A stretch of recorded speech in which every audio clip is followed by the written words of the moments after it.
All right, g'day everyone. Welcome to Tuesday Nights Mate to Mate at 8. My name's Craig Turton, or Turts. Only my mum calls me Craig, okay? Hopefully she's watching. G'day, mum. I love you. I'm the proud co-founder of a men's health organisation called 100 Words Mate to Mate. All we're trying to do here at 100 Words Mate to Mate is this: reduce the stigma of men's mental health in this country and raise awareness about the plight of men's mental health in this country. 7 men a day take their own life in this country. It is far too many, and that number is only getting worse because of the current pandemic that we are all going through. Now, tonight, Mate to Mate at 8, we are doing this. We started a campaign about 28 weeks ago called How's Your Day out of 10? So the poll's just come up. We want you to tell us how your day is out of 10 or how your week's been out of 10. Okay, now the rules of engagement for Mate to Mate at 8 are this. No longer do you ring your mate and go, "G'day, mate, how you going?" He says, "Yeah, good, how are you?" And you say, "Good." You know nothing about your mate, and you've told him nothing about you. What we want you to do is this: "G'day, mate, how's your day out of 10? Or "G'day, mate, how's your week been out of 10? He'll give you a number, okay? And from there, you've got a much better idea on how he's going. So fill that poll out as you jump on tonight. Now, I say this every week. I'm not a doctor, I'm not a psychologist or a psychiatrist. I'm, in fact, a house painter. Okay, I paint houses for a living. So all we're trying to do here, or I'm trying to do here, is mirror a conversation between two mates. I've rung my mate tonight, and we're going to have an open and honest conversation, starting with, "G'day, mate, how's your day out of 10? Okay, now, if the conversation, now we've got a truckload of people jump on already. Let me just have a look at this. We've got a whole lot of people that are 9, 8s, 6s, and 5s. Those people that are 6 and 5, I guarantee you, after speaking to this inspiring man that we've got on tonight, you, my friends, will feel a whole lot better. Now, at any stage, it would be remiss of me not to say this. At any stage tonight gets a little bit too much for you, there is always a number to call. That number is this: 131114. That is the number for Lifeline. Okay, there will always be someone there to answer your call. We hope you don't need it. If you do, that's the number to ring. Now, tonight, we have an amazing man who's extremely humble, so he will not like. He'll be very uncomfortable with me saying all this positive stuff about him. He's an incredible storyteller. He's 100% genuine. He did the Kokoda Trail, and they are the company that he did it with. They said, "Mate, come and work for us." Now he runs his own company doing the Kokoda Trail. He's done it that many times, it's not funny. He's has an unbelievable passion for the Kokoda Track and the history behind it. And he's going to tell us about that tonight. He's an unbelievable man who loves the local people of Papua New Guinea and does so much for them off his own bat. He's an emotional beast, and I think that's why he's a great man. He's an emotional beast, and that's why he and I get along so well. A big Tuesday night, mate to mate. Welcome to my mate, Trav HOCART. Mate, how are you going? How's your day out of 10, Trav? My day was 8.5 until you mispronounced my surname, so that's taken a point off. Mate, how bad am I? Well, got to do your research, Turts. Mate, I'll tell you what, my PA is going to get the sack. Okay? I know you're Trav, and you're an absolute superstar. No. Mate, how was your day out of 10? What'd you say, 8.5? 8.5, mate. 8.5 today. How about you?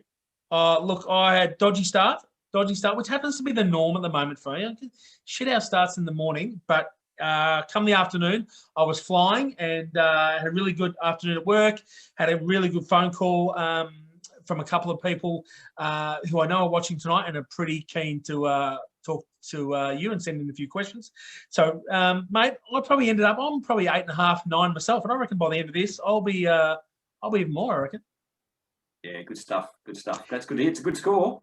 Yeah, mate, if I had woke up this morning and you had told me I was getting an 8.5, I would have gone back to bed and gone, beauty, done. Now, Trav, tell us a bit about yourself, mate. Tell us about your career and how you got involved with the Kokoda Trail and everything. Yeah, okay. So I've been involved with the Kokoda Trail, Kokoda Track since 2009.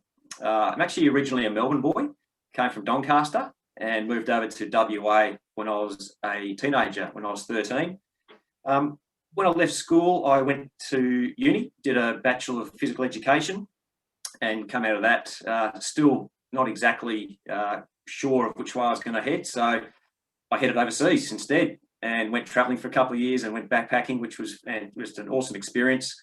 And then came back, and I was working in a gymnasium at the time and still didn't know what I wanted to do. And I met some police officers who would come to the gym, and after talking to those guys, that really started to resonate with me as to where I could possibly head with a career. So ended up joining the West Australian Police back in 2004. 1995, not that young. So I had a 8.5-year career with them.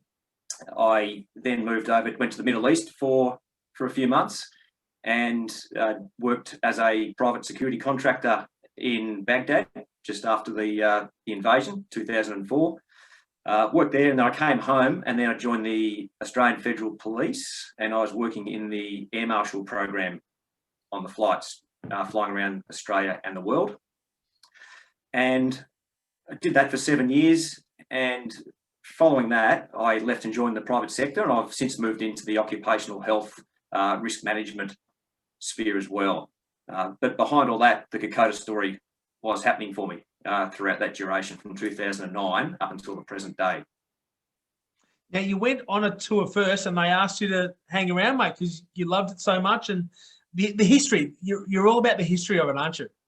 Yeah, that's right. I think Kokoda is one of those stories, or one of those journeys that a lot of people say they want to do it, but until a group of their mates come together and say, hey, we're going to do this, it sits on the back burner for a long time. And that's exactly what happened to me. So I had a group of mates from the footy club that said, we're going to do it. You want to come along?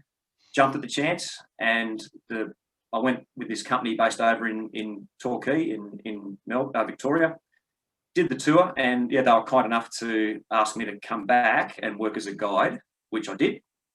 And obviously had to go away and furiously researched more of the campaign than I'd known at that stage, and started doing 1 or 2 tours a year, running it for them. And then in 2018, I made the step to branch away from them and start my own company. I wanted to head in my direction and run the company as I wanted it. And I wanted to sort of move it toward a full-time business if I could, because I wasn't sure if that was possible. But seeing other companies out there doing it, I realised that it was possible, and I took that step and had a real crack at it. So 2018, Kokoda Crossing was launched.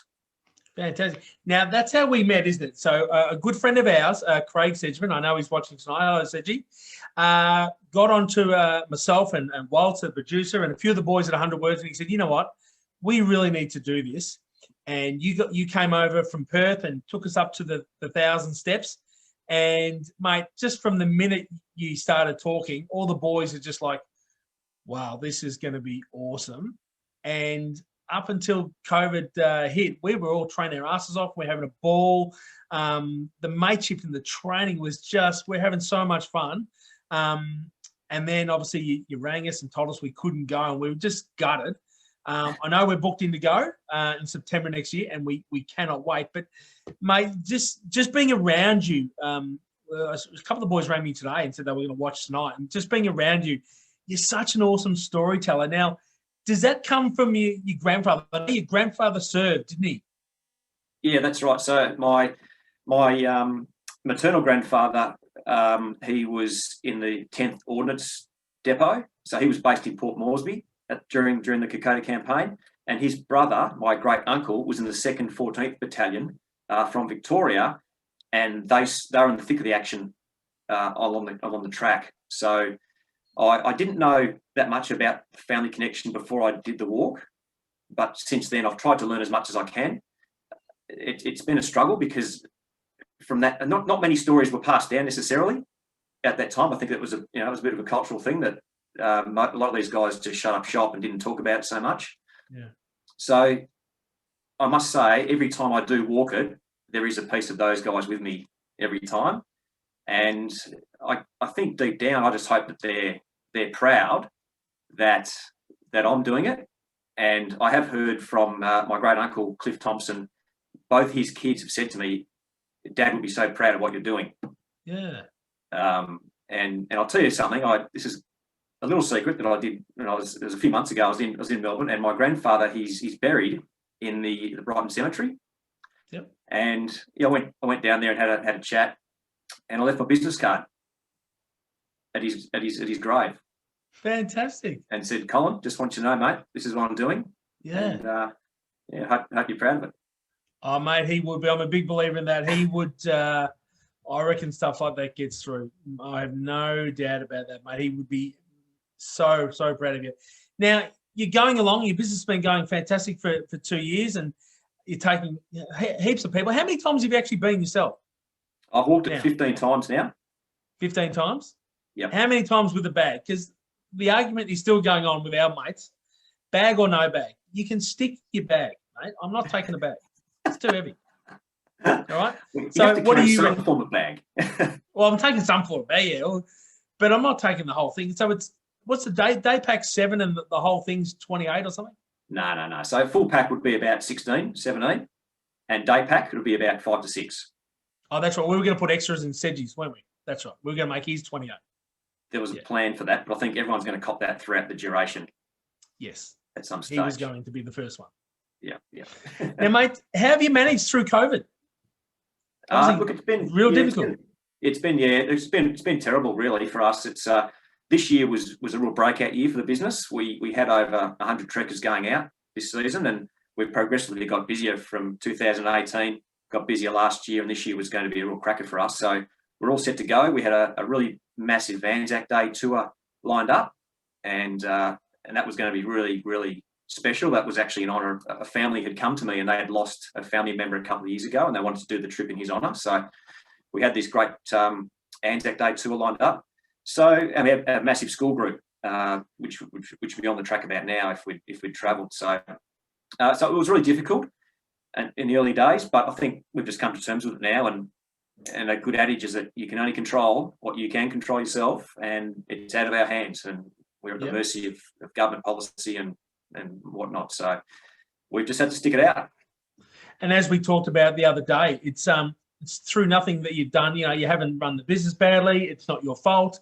It's no one's fault. This stuff is, once in a lifetime scenario. And mate, your partner's over here in Melbourne. Is that right? Yeah, that's right. Yep. So how long since you've seen her? Yeah, since Eden been separated since February. Yep. February. Yep. And thank God for modern technology, huh?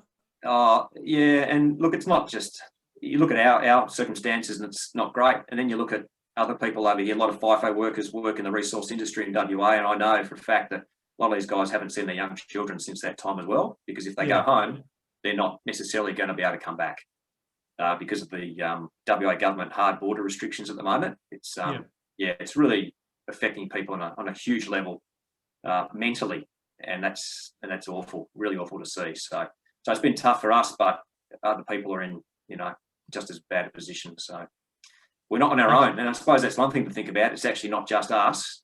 No, it's a huge number of people that are being affected by this. Yeah, so, worldwide, no one's fault. It's crazy. No one ever would have thought that this would happen. Now, mate, so you're setting new goals. Now, where are you working now? So I was actually really fortunate. So I've been doing a lot of occupational health and safety, risk management side of things over the last few years since leaving the Federal Police. Yep. And I was very fortunate to get a call because I'd pretty much allocated this whole year for trekking. And one of my previous clients gave us a ring and said, look, we're keen to have you back. And so they're involved in commercial construction in WA. Yep. So I've been very busy with that in the commercial construction area, which has not slowed down. It's, if anything, it's got busier in Perth. So I've been very fortunate to fall back on that, which is great for income. It's taken the place of Kokoda so far. Absolutely. Now, you've also got, I know you're as fit as, I've been on the receiving end of that. Now, you've got a bit of a personal goal at the moment. You're training for the Eagle Bay Epic. Talk us through that. Yes. So I think during the year when I didn't have a lot on, I realised I needed something to work toward. I had to have a goal, and I was just wallowing, going, even though I like to keep generally fit, there was no light at the end of the tunnel. There was nothing to work toward. Usually there's the treks that we work toward. So I stumbled across the Eagle Bay Epic, which is run by a company called Rapid Ascent out of Torquay, and it's a fantastic off-road adventure race. I've done a couple of their events before in regional WA, and so I said, right, that's it. November the 8th, I'm targeting that race. So the last few weeks have been pretty full on, doing some really big miles because it's a combination of off-road running, ocean swim, ocean kayak, and mountain biking. Yeah, so mountain bike, swim, kayak, run. I'm tired just thinking about it. Yeah, we'll get amongst it, mate. There's plenty of events in Victoria. Eh? Oh, there is. Well, you guys not allowed to move, are you, at the moment? So. Well, we've gone from 5K to 25K, so the boys are keen to get up to Glasgow this weekend and continue on the training. Now, mate, you said that you're doing this because you needed a goal. Now, I'd imagine a goal or that's part of your routine, isn't it, and structure. And I reckon over the past 28 weeks when we've done this show, I reckon I've heard that every week about men losing structure and routine. So now you're challenging your personal self to do this Eagle Bay challenge.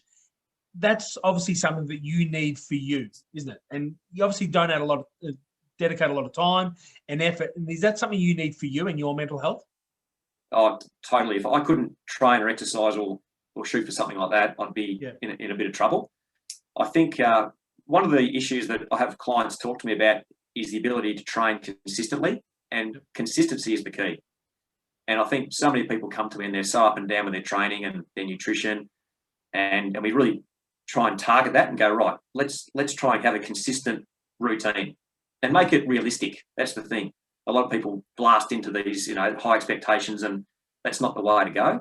Just have a realistic routine, but stick to it. Yep. And get some consistency in your training. And once it becomes part of your life, it becomes habit forming, and you go, right, I need to go for that walk, I need to go for that hill walk, get the backpack on, go for a swim, go for a run. I think that's the key, is to be consistent with your output. How many guys do you reckon, and girls, use the goal scenario? Like, I need to do something, I need to set a goal. And the trek itself only, goes for somewhere between 7 and 10 days, depending on which one you do. But is it most of it about the training? Because that's what we were finding. We were getting so much enjoyment out of the training.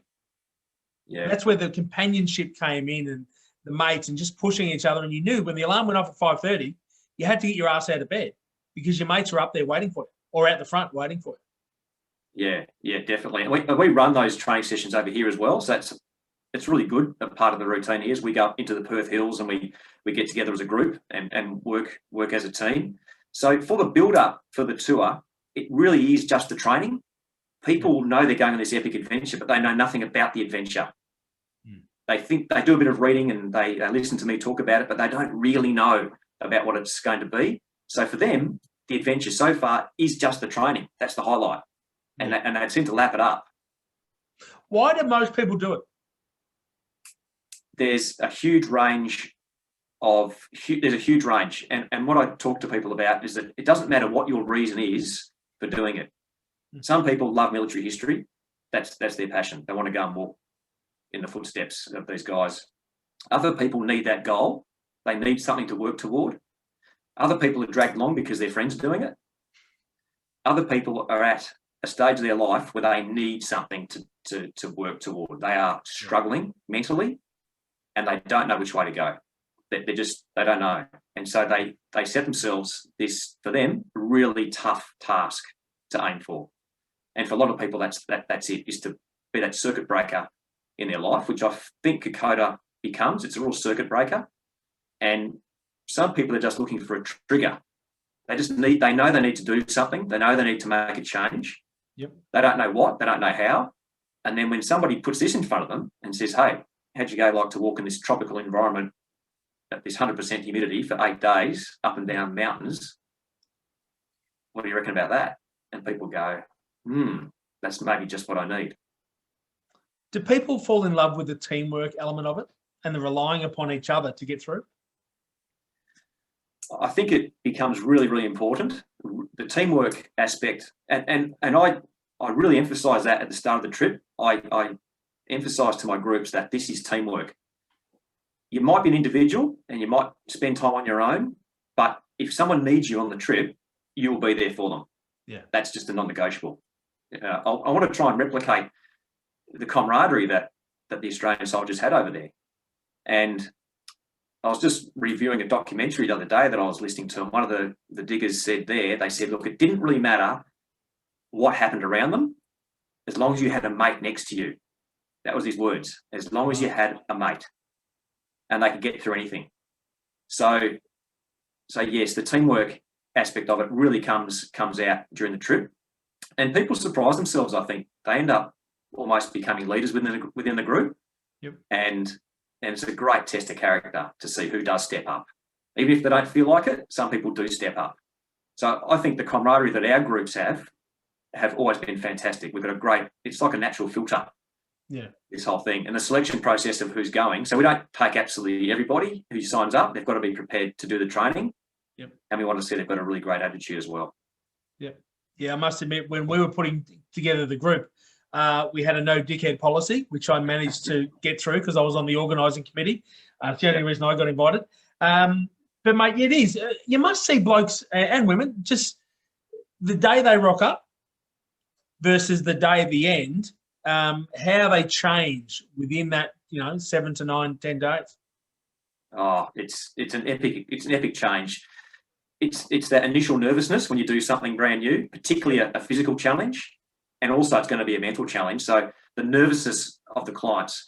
I think for me, the highlight is seeing them come out out of customs into the foyer of the Port Moresby airport, and you see them walk out with their bags, and they're fresh, and their eyes are like dinner plates, and they're looking around, hoping for a familiar face. Yeah. And then when they see me and a couple of the porters with our Kokoda Crossing T-shirts on, they instantly go, "Oh, thank God!" Thank God. And then they just sit there really quietly as we drive through Port Moresby to the hotel. The nervousness, you can just tell. They're just like, "Wow, we're in this foreign." And when you get there, it is a foreign country. Yeah. It looks not really similar to what you're driving through Melbourne. And the incredible nervousness that they have and anticipation. It's great to see. Yeah. Is it, mate? Is it more physical or mental? The track. It depends on the tracker. Yeah, some people will fly through it, no problems at all. Other people will do it physically tough because of what's happening in their mind. Yeah. So the mind, your body generally follows your mind. So if you're nervous, it's like when you're public speaking and you're struggling with that. Your mind, before you have to speak or make a speech, is going crazy. I'm so nervous, and often that will come out with speech, which is a bit, you're stuttering a little bit, you're very dry, and it really shows through. So for some people, because they're mentally challenged, it becomes a physical challenge as well. Yeah. But I think they overcome that very quickly. Once they knock over their first big hill, they go, right, now I know what's ahead of me. Now I know what to expect. It's the unexpected which people really get nervous about. They're so concerned because they hear the stories, they hear the horror stories of how bad it is. But until they do it, then they start to realise what they're actually capable of doing. Yeah. And so we take people who have never been in the bush before, they've never camped before, they've never slept in a tent before. It's their first time doing something like this ever. And when they get through their first couple of days, they think, my God, I can do this. Yeah. It's very, very empowering. I was just going to say, as I said before, you must see, people must change. So at the start, what do most people say at the start of it? Before they even start, they come out of, as you said, at Port Moresby Airport, and what's the first thing they generally say to you? Apart from, thank Christ you're here. They say, I don't know if I can do this. I'm really nervous. I'm really not sure if I can do it. It's common. What do they say at the end? At the end? Yep. They say, Trav, I cannot believe what our men went through. I can't believe they did it. Yeah. So, Turts, how's that for a switch? Yeah. We've gone from all within 7 beginning. days. So let's analyse that. At the start of the tour, it's about them. For me, I'm going to go into this hellfire of battle. It's going to be a struggle. How am I going to perform? They go through it, they conquer it, and their mindset is completely shifted to what about those men? Yep. What they did, their sacrifice, their endurance, their capabilities. It's an amazing switch. So what a powerful journey to go on that changes your whole mindset. And you've said to me that it's gone on and changed people's lives, either in relationship or business or anything. It just, you can see people, you've said to me that you've seen people afterwards and they're just totally different people. Yeah, it's a catalyst for change for a lot of people. And I know guys that have changed their career path. They've come home and changed their whole career path. That's it. People have come home and they've changed their relationship status. Yeah. Generally, these things are in the background building up, and then they do a tour like this, they're empowered, they realise what's important to them in life, and they go home and they make that change. What do you call the track? The track is called, for me, it's the track of truth, because it reveals so much about people. Yep. And it's quite incredible how people that you don't know all that well, after a couple of days, will just tell you anything about their life and what they're going through and their struggles. Yep. And I say to everyone, it's the track of truth. You'll be so surprised as to what comes out of your mouth when you're talking on the track to people that you're not quite sure about, and you become very good friends. And people sometimes just need to release. And what a place to release in the middle of this tropical jungle, which is a very intimidating place. I get intimidated by it. I think this jungle could swallow me up at any moment, particularly when you get these massive rainstorms and it's torrential, and it's a very intimidating place. And to have someone next to you that you can talk to and be a bit of a confidant, that happens a lot. And also, being true, staying on truth, it reveals a lot about who you are. Yeah.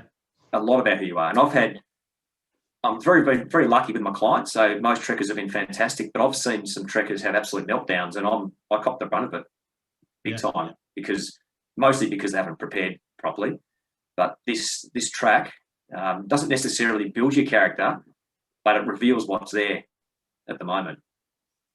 You must hear some conversations and how they differ from day to day, because everyone's going to have, and you've talked to us about it, everyone's going to have their day when you're doing it really, really tough, and you know your mates are going to be there, and then you need to be there for your mates when you see them struggling. And watching that, watching guys just fall into a heap, but then rise and get through, must be, do you still get a kick out of that? Oh, that's really important. But what's also important is to be able to read the person and understand what they actually need. Some people don't need that arm around the shoulder necessarily. All they need to know is that you're aware of their situation. Yeah. So all you have to do is walk up, mate, you okay? Do you need anything? And you think they need something, but they go, Trav, I'm fine, just need to be left alone. So you let them go. And in an hour's time, you go back, different person. So not everyone's the same, as you would realise doing what you're doing in this fantastic effort with this mental health area, is that not everyone needs the same therapy. No. Everyone's different. So you just got to try and read people as best you can, and you start to get a feel for people. After a couple of days, you know what you're dealing with. You know who's going to be strong at the top. You know who's going to battle a bit. You know who likes to walk on their own. And that's the other beauty of this trip, is that you don't always have to be with people. You can just go to the back of the pack and walk on your own for a couple of hours. And if you don't want to talk to someone, you just want to debrief it yourself, then you can do so.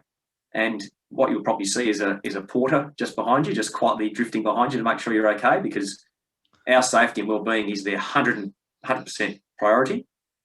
And they are just making sure, and they take it very personally if something happens to you, if you're upset. Yeah. And these porters, who are just the most fantastic men, if one of our trekkers is upset, they'll say, boss man, I'm very sorry. It's okay. It's okay. It's not your fault. Yeah. Yeah. They really wear their heart on their sleeve, don't they? Oh, mate, these guys, I think that's one of the areas that people don't really expect. They don't understand the profound impact being with these people will have on them. They think about the military history and the build-up. They think about how tough the tour is going to be. And then they get immersed into this PNG culture where you're living in their villages, you're living amongst their families, and you're talking to them and you're learning about their culture. And because they're so caring and attentive, you just can't help but fall in love with these guys. They're awesome. And you find that the trekkers end up giving half their gear away to these guys at the end. T-shirts, socks, shorts, little pocket knives. And these guys are so appreciative of what they obtain, because these things don't come to them easily at all. Yeah. Trekking is their life, generally, for their money. I remember you told me a story that generally, just say I've got my porter, when we're going into his village that day, he's just so excited to show me his village and his family and his friends, and you can tell when you're going to that guy's village. Oh, it's great. And especially if he's got children, because they just sprint up to him and grab him, and you really don't see him for the rest of the night because he's with the kids. Yeah. You know, he's like a FIFO worker. but he's not flying. He's generally walking. So Yeah. But the kids, the children just, it's the same the world over. They just adore their parents. And when dad comes home, it's a massive deal. Yeah. And what also is a big deal is the fact that they're porters, because being a porter has you as quite a high status in the village. That's considered, wow, he's been accepted as a porter, working for a company, and they look up to that. The whole village looks up to that as being pretty cool. And the kids are very proud of that as well. Do a lot of kids follow in their father's footsteps? Oh, yeah. Yep, absolutely. A lot of them do. It's because most of these guys are from these remote little villages, and they might go to school, but once they finish their schooling, then they're back at the village, tending their gardens, and these young guys come up. So what's really cute is when we have young 15, 16-year-olds working as porters, because they're the next generation coming through. Fantastic. Now, sorry, I've just lost my screen here. Now, you talked about the 4 basic things when you're on the track that are there, that confront you each and every day. There's only 4 things, isn't it? Well, I think so. Yeah, I think so. I think this trip, it strips everything back. It just strips it back to the basics of what humans need to survive. And I look at that as being, they need food, we need water, we need shelter, and we need our companionship, that tribe around you. So we don't have any distractions. We don't have electronic devices and newspapers and constant noise. We've just got, our goal is to get to the next village. Yeah. The goal is to get to the next spot for lunch. And the goal then is to get shelter, find your tent, find your guest house and sort that out, and then come around the group and have a bit of a debrief as well. The debrief at night's fantastic. We talk about the day's events and how it impacted upon us. Yeah. But the simplicity, I think people just love the simplicity, because our lives are very complicated these days with everything we've got. I look at my life and look at how many subscriptions I've got for everything, from Netflix to KO to Foxtel to Adobe to Microsoft, all these subscriptions buzzing around, all these responsibilities, and then you and go all these there, passwords. it disappears. Passwords. Over there, it's just get to the next village safely. With no distractions. We talked about that last night. No distractions. No distractions. All you've got, the only distraction you'll have is the local kids coming to sing for you at night before you go to bed. Yeah. I'll take that. And is that, you must see so much emotion on these trips. You must see grown men who think they're pretty tough just literally melt in front of you. It happens a lot, and it even happens to people who ex-military. So I've taken quite a few ex-military guys on these tours, and we have a number of services we run on the track, and I like to read a lot of poetry. So there's some fantastic poetry that's been written, and I do like a really inclusive group, and we all participate. And for an example, I had a guy who was an ex-commando, and I had a poem that he was. I gave him this poem to read at a service we're having at Brigade Hill. Mate, he couldn't get through it. Yeah. And this is a guy who's seen a lot of stuff, and he was reading this poem, and it just resonated. It was incredible. And as a catalyst, his best mate, he lost it, and then his best mate's son, who was with us, who's a young fella, he lost it as well. So we've all lost it. That'd be a daily thing, though, isn't it? Bawling at these poetry. I think that highlights how powerful these sites are. So if you asked him to recite that poem, down the beach at St Kilda or something, it might be the same. But the fact he's standing on the battlefield, we are literally standing and camping on the battlefield where it happened. That's just an amazing opportunity. And when you put that together with the powerful words that these guys wrote back then, because these poems are from 1942, written on the track, it just takes you back and it sweeps you away with emotion. And I know, as I said in the intro, you're an amazing storyteller. So how do you feel? It obviously still gets you on a daily basis when you're over there? Yeah, it gets me all the time. Yeah, and I still find some of the readings quite hard. And there's a particular piece that I write, which was written by, it's actually a diary entry from a doctor, Dr. Stewart, from the 2nd 16th. And I read it, and I struggle to get through it every time. It's only a paragraph, short paragraph, but I lose it. Yeah. It's just, it gets me every time. every trip for me is different. It's all fresh. It starts again. Yep. It's like a reset. So it's not like, oh, you've been here and done that. I'm familiar with the track. I'm familiar with where I'm walking, and I know what's around the next corner. But I also know what's in my heart, and that stays there the whole time. And I take that emotion with me every time on the trip. And with the stories you tell, it must be so hard, or is it? Tell me, is it hard to put guys in a situation where, boys, this is where it's happening, and imagine gunfire coming from all sides? Like, we're all walking through it. Sun might be out, it might be pissing rain, whatever, but no one's shooting at us. Like, it's hard, but no one's shooting at us. Yeah. How do you convey that realness to them? I can't control what they're thinking necessarily, but I can recite the words of the people who were there. And when you recite those stories, those diary entries, that's raw. That is absolutely raw. That's not Trav making something up and putting his spin on it. That is what they wrote and what they're feeling at the time. And it comes through. It just comes through. And people that resonates with most of our trekkers. They really just listen to that and go, wow. And that's the big thing at the end. They say, mate, we're so glad you read what you read. Yeah. We're so glad you didn't just go to a site and say, oh, this happened there and those men were there. When you combine the history of what happened as well as the words of the men who were there, it's a pretty powerful cocktail. Oh, absolutely. Do a lot of people how many people do you reckon do a lot of reading beforehand, or is it based on the history? Is it based on the fitness? Is it based on just the teamwork and I just need to do something to change my life? You obviously just get all sorts. There's no sort of tried and true. No, you get all sorts. And a lot of people have read, there's one particular book, the book by Peter Fitzsimmons. Yep. And a lot of people have read that particular book, which is a good story. I think Fitzsimmons is a good storyteller. So, and it's historically fairly accurate, a lot of the stuff, but it's not a history book necessarily. But it is it's a good precursor to the tour, and I recommend it.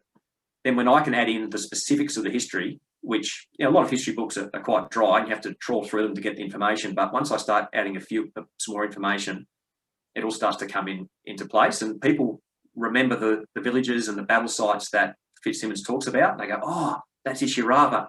Oh, this is Brigade Hill. This is a fogey. Now sort of get it together. So people don't do a huge amount of study apart from perhaps reading that book.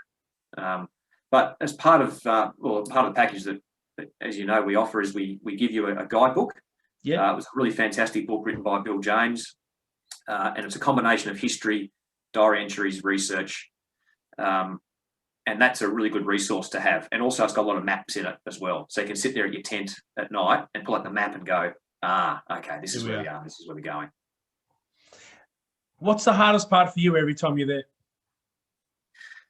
The hardest part for me is it's the mental stress of getting everyone through 100% safe and making sure everyone's fit every day.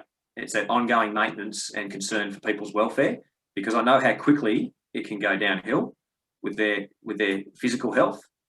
And so my constant battle is making sure that everyone's fit at the end of each day and they're good to go for the next day.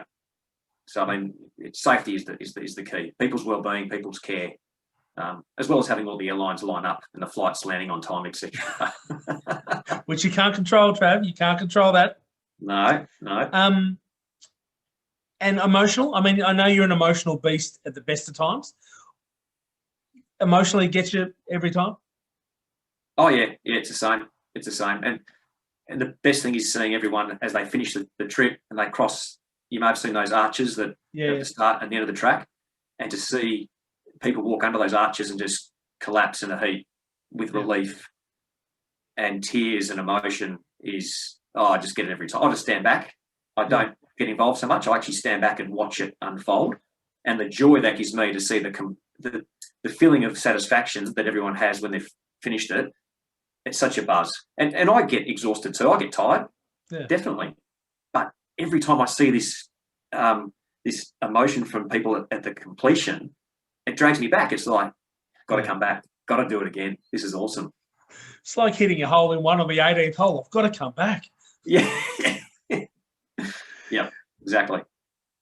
Mate, We've got a couple of questions here. We got one from Ash, who watches every week. He had his birthday during the week, the young man. He turned 19, so he's a big boy now, mate. And he said, yeah, how do you mentally handle it? It's just tough, isn't it? It's just, and empathy, you've got to have so much empathy for people. So the question was, how do I handle it mentally, the actual trip? So you've got to take a step back and go, right, how do I prevent myself getting to that stage? Prevention is better than the cure if we can. Yep. So it's all about the preparation to start with. So if we prepare ourselves well, it's the 7 Ps. Turts, what do the 7 Ps stand for? Oh, gee, you test me. Bit of a heads up. Question without notice, 7 Ps. No, you've got me. It doesn't start with painting either. Painting, preparation. So, yeah, prior preparation and planning prevents piss poor performance. I vaguely remember you telling me that. Prior preparation and planning prevents piss poor performance. So if you use that, that's that'll a T-shirt waiting to happen. Yeah, it is actually. Yes, this T-shirt's going to be busy for our tour, isn't it? It is. It's going to have stuff all over it. That's right. That's right. So we do a lot of work in a build-up to it, and we find out, because everybody's different, we find out what they're nervous about. Yeah. And go, right, let's work on that strategy. And the key is just to break it down. And ultimately, you just have to go in and you have to back yourself for this trip. And I remember, even though I've sort of done it, I suppose, a lot during my career, I remember being on my, this stands out. It's funny how things stand out to you in your life, but I was on my air marshal course with the feds, and I had an ex-SAS trooper next to me, and we were talking about this serial we had to do, this task, and it was quite tough. And he looked at me, he goes, Trav, just effing back yourself, mate. And it's like, just keep backing yourself in, backing yourself in. And it's important to remember a trip like this it's not the impossible task.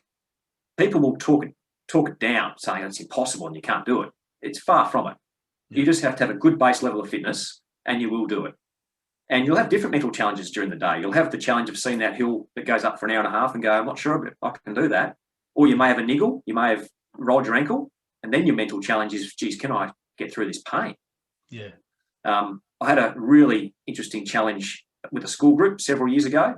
I had a young guy, he was 16, and he came with a pre-existing injury with his knee, and he broke all the rules. He took his knee brace off and he started playing footy, and he dislocated his kneecap, and he wanted to pull out of the trip, and we were exactly halfway through, and he said, I think I need to pull out. And even the teachers suggested that he pulls out. Maybe it's an option. And I said to him, mate, if you complete this under this duress, it'll be one of the greatest achievements of your life. I said, can you walk with the help of a walking stick or some poles?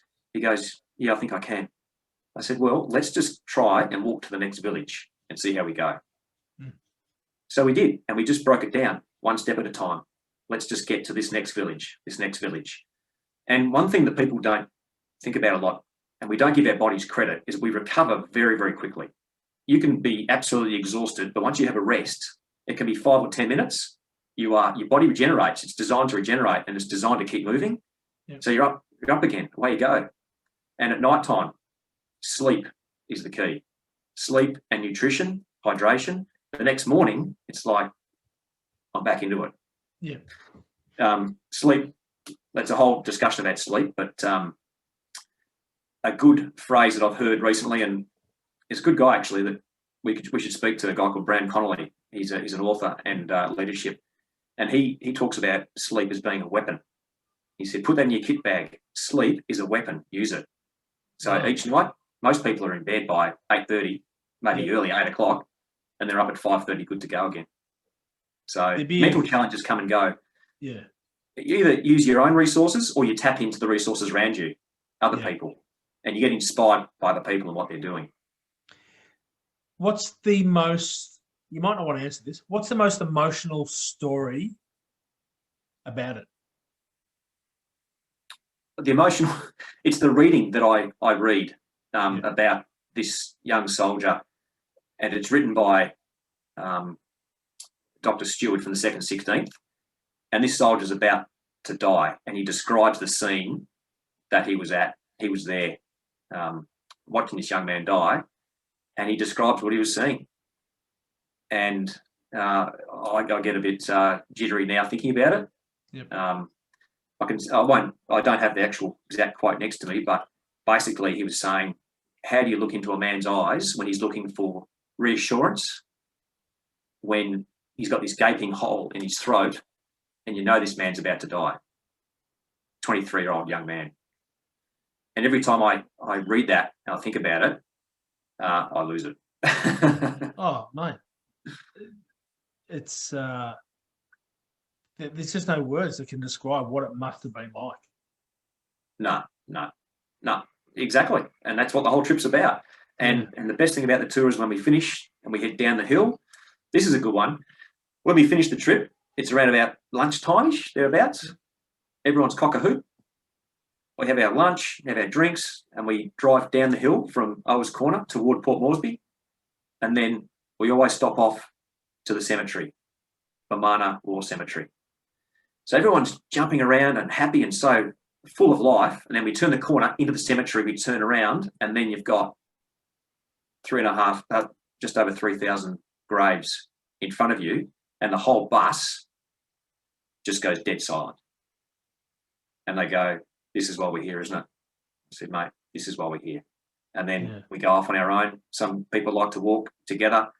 Some people like to go off on their own and reflect. And it's one of the most peaceful, beautiful places anywhere. And it's a credit to the Commonwealth War Graves Commission who put that together and maintain it in that condition, which they do to our cemeteries all over the world. They do an amazing job in honouring our fallen. That must be, I know that was one of the moments that I was really looking forward to, being there after what we were all going to do together, and going there. I had had an expectation on what I thought it was going to be like and what I hoped it would be like, and I must admit that's something that's driving me to sort of go there and see that. It'll be very emotional. I'm like you, mate. I'm an emotional beast, and I go see my poor dad who's been dead for 21 years now, and we go to the cemetery, and I know what that does to me. And it's very much looking forward to that. Yeah. Oh, it's going to be an honour to take you there, Turts. It's going to be awesome, mate, with our group. No, I can't wait. We want to do this. We sort of made this agreement that we want to do this every year for the members of 100 Words. Take a tour of guys every year if we can. I'm sure after the boys listening to this, mate, and we'll send this out to all our members as well. And look, we're in the lap of the gods on when we're all going to be able to get out and do this. But mate, when we can, I know we're booked in early September. I think we are. We looked at the later half of next year, which is still, I'm optimistic things may turn around. Things can change quickly, so let's just fingers crossed that will occur. But in the meantime, we just remain fit, remain positive. We do our research, do our reading, look after each other, and we'll be right to go. We'll be cherry ripe, very well prepared. Mate, younger Ash here, he's written, sign me up, I'm coming. Ash, good man, mate, Ash. Good awesome man. To have you on board, mate. Motivated young man, and what was also, so Ash is 19, did you say? Yep, 19, just turned 19. So we had a 19-year-old on one of our tours, and we were talking about Brigadier Potts, and Brigadier Potts was in charge of the second shift, that we in charge of the whole campaign for about 3 weeks. He's from WA, and he won the military medal in the First World War. So he's a First World War veteran, which was many of our officers in the Second World War were young diggers in the First World War. He became the youngest company commander of the Australian Forces at that time. So a company, roughly 100 guys. How old was he? He was 19. Jeez. Leading 100 men into battle. So incredible. I think that really resonates for young people when they go there too, and they go, wow, so he was my age and he was in charge of 100 men in a battle zone, and his responsibility was to take that objective not losing that many lives if possible. So that really impacts people. So Ash, it'd be great to have you on board, buddy. Absolutely.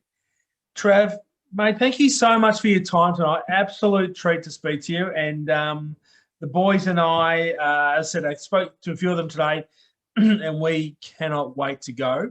And we cannot wait to go with you, mate. As I said in the intro, you're an amazing storyteller, and you told us some stories when we've been training, and we just sit there gobsmacked, and a few of the boys like fly in the eye, and choking it up. And we are really looking forward to it, mate. And it's created a bond between a whole lot of the boys from 100 Words and a whole lot of new guys as well, which has been great. We're really looking forward to getting over there with you, buddy. Mate, for sure. And as soon as those borders are open, or the West Australian border is open, I'll be over there and we'll get together and we'll have a rip-roaring training, maybe a training weekend. Perhaps we can go for a couple of days. That would be unreal. That sounds like a plan, mate. We would love to have you over here, and you can stay at my house, Sedgie's house, or Wally's house. We're partners here. You'll be right. I'll be just a vagrant, won't I, mate? A vagrant. 100 Words You'll vagrant. Be right, mate. You can crash on the couch whenever you want. Trav, absolute pleasure and honour for me to speak to you tonight, mate, on behalf of myself and all the boys at 100 Words and Walty. Pleasure to have you, buddy. Thank you so much for your time tonight. Awesome, mate. Awesome. And any other questions that guys want to fire out? Or what do we got here? Now, Eden Brown has sent in no words and 100 words. I'm not quite sure what Brown, that means. You have to explain yourself there. Yeah, not quite sure. What's the oldest person you've taken? 72. 72? Yep, and he's done it twice. Cheap. And the youngest? 13. 30, jeez. Yep, and he killed it, easy. Yeah, he's probably taken about 45 kilos with him, mate. He was a good man. He was a very emotional kid too. It really resonated with him as well, which is awesome to see young people get taken by the stories. Yeah. Because ultimately, what I tell my trekkers is when they go home, it's their responsibility now to tell these stories to the younger generation. Don't just leave it to the history books and other people. You've experienced it. You've walked it. You know what it's about. You take that responsibility and teach our young people what happened and get them interested, because this story is not allowed to die. We need to get this story flourishing so everybody knows what happened 160 kilometres north of Queensland. I mean, it's on our doorstep. This is only a doorstep. It's just incredible. This is no faraway land in the Middle East or anywhere like that. This is on our doorstep. So it'd be great to get more and more people over there. And mate, you and I would be sitting here on Zoom having a webinar if it wasn't for the amazing work that those men did. Because if they didn't, mate, you and I wouldn't be sitting here, buddy. 100%. No, we owe them a huge debt. And one of the best things you can do is go there and walk in their footsteps and honour their memory. Absolutely. And the pleasure will be ours, mate, to be able to do that with you. We cannot wait. Good stuff, Turts. Thanks, mate. Trav, you're a star, mate. Let's chat soon, and as soon as these borders get released, we'll get you over here. Lovely, and thanks to everyone for tuning in and listening. Appreciate it. You're a good man, Trav. On behalf of myself and all the boys at 100 Words, you're a star, mate. Thank you very much for your time tonight. Okay, ciao. See you, Trav. Thanks, buddy. See ya. Awesome bloke, Trav. I love talking to him. He's when you're in his presence, he's such an infectious guy. And all the boys are really, really keen. So if you're thinking about doing it, give us a ring at 100 Words, mate to mate. We want to put together a tour every year as soon as the international borders open. Now, next week, we have Australian racing car royalty, Bathurst superstar, Mr. John Bow. I spoke to John today. Mate, cannot wait to come on. John's had a few battles in his time. Imagine growing up, riding with Rock and Moffat and all those boys back in the day. He had a few issues, and he's happy to come on and talk about it. He's a great man. Had a really good long chat with him today, and he can't wait to come on. So really looking forward to John next week. Now, as we do each and every week, I'd like to thank our sponsors, Shelley Wood from Splice Communications. Shelley's an amazing lady. She does so much for us at 100 Words, mate to mate. We are blessed to have her on our side. Thank you, Shelley. We love you. To Matt Atkin from Atlas Brokers. You need your house refinance or you need to buy some plant equipment, ring Matt. Say, Turts told me to give you a call. Matt will look after you, I guarantee it. And to Brett Phillips, who runs the only tennis show in this country of ours called The First Serve. Does a huge amount for the tennis community. It does a huge amount for us at 100 Words, mate to mate. So next week, John Bow. Can't wait to speak to John. Now, I say this every week. Mate to mate at 8 is all about asking your mate how the day is or how the week is out of 10. Okay, please do that. Ask your mates how they are. It's never, ever been more important than right now. Okay? Things are opening up. You'll be able to see more of your mates, which means one thing. you need to communicate more with your mates and ask them how their day is out of 10. On behalf of myself, Waltz, who does an amazing job behind the camera here, and the whole team at 100 Words Mate to Mate, I hope your day tomorrow is a 10 out of 10. I'll see you next week.